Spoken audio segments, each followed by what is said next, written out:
General, President of the General Assembly, ambassadors, excellencies, feminists.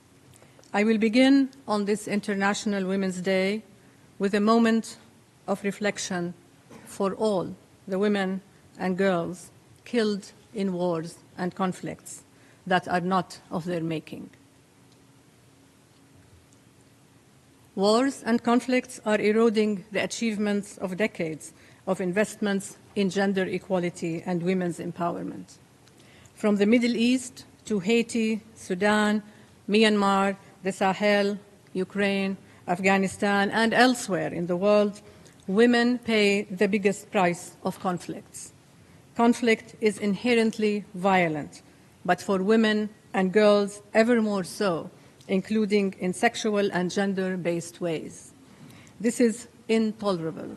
No woman or girl anywhere ever should experience sexual violence or any form of violence. UN Women, alongside everyone here, condemns it unequivocally. The need for peace has never been more urgent.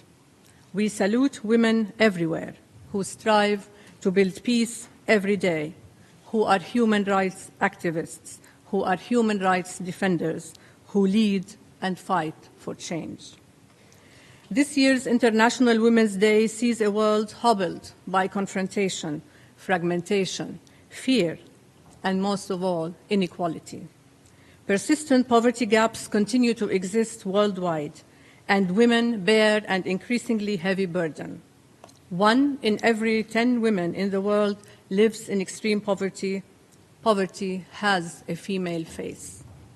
Men own $105 trillion more wealth than women. They dominate the corridors of power.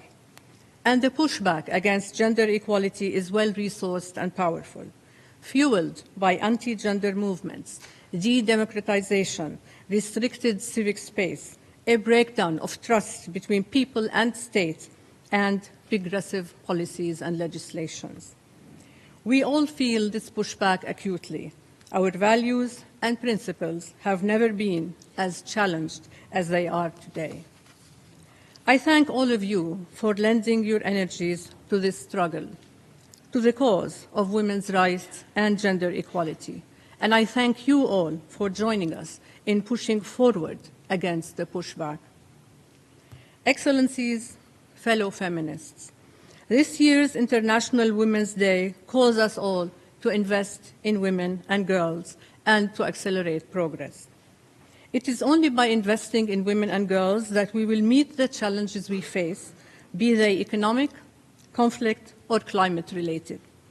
Investing in women and girls is indisputably the best pathway to the achievement of the Sustainable Development Goals, to peace and security.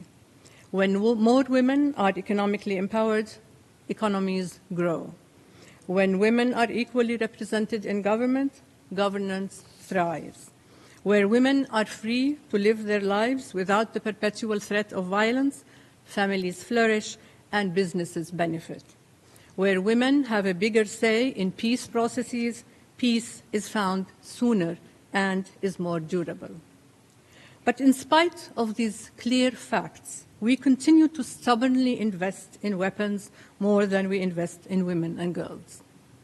We continue to say gender equality can be postponed for later as we watch the world fall further off track, and even later is postponed. In the coming months and year, we have a collective opportunity to recommit ourselves to gender equality. The Summit of the Future presents an opportunity to centrally place gender equality across discussions on development, financing, technology, and peace and security. The 30th anniversary of the Beijing Platform for Action next year has the potential to be a watershed moment for increased and accelerated action to make true on the promises made 20 years ago.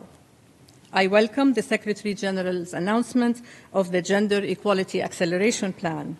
Please count on UN Women as your partner in this implementation.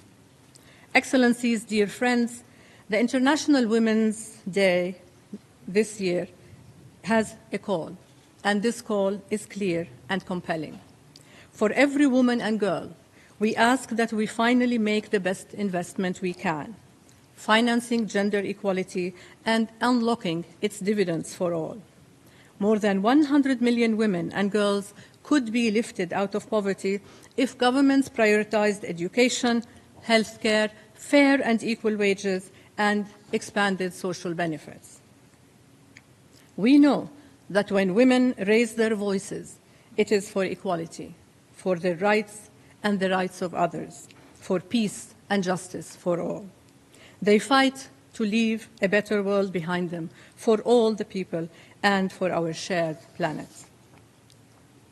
On International Women's Day, we elevate their voice, we elevate their cause and our cause, and we commit to affording it the resources it deserves and demands. Allow me, before I end, to echo the call of the Secretary General, the PGA, and His Excellency, the Chair of the CSW. We need a humanitarian ceasefire in Gaza now. More than 9,000 women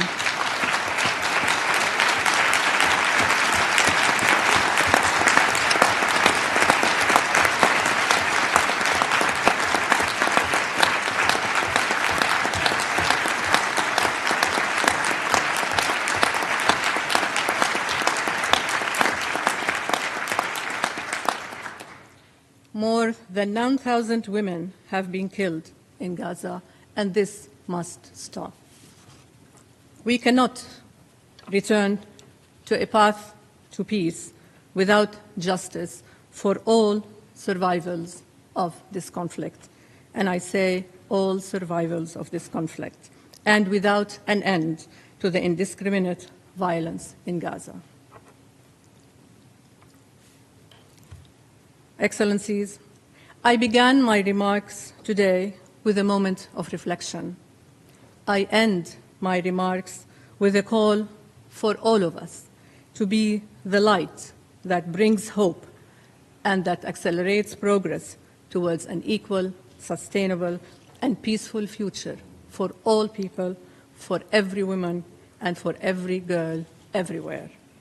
I know that together it is within our reach, and I thank you.